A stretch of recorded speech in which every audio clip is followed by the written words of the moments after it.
Hello friends, నేను ఇంతకుముందు ఈ పచ్చడి చేసి చూపించున్నాను మీకు. నెక్స్ట్ వీడియోలో చూపించున్నాను అనమాట, ఇంతకుముందు వీడియోలో. ఇప్పుడు ఇక్కడ నేను ఈ పచ్చడితోనే దోశ తయారు చేస్తున్నాను, చూడండి. బాగుంటుంది అది కూడా.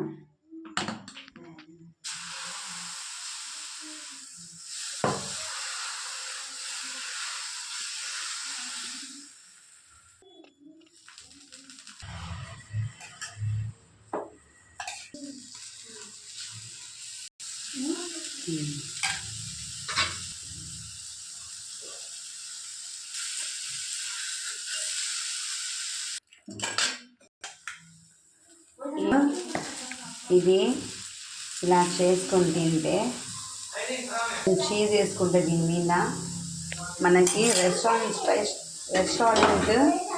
స్టైల్లో తినొచ్చు.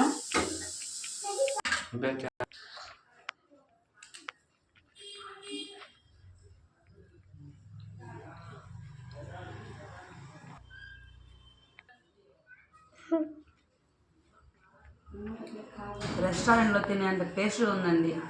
మీరు ఒకసారి ట్రై చేయండి, నచ్చుతుంది. ఇస్తే లైక్ కొట్టండి.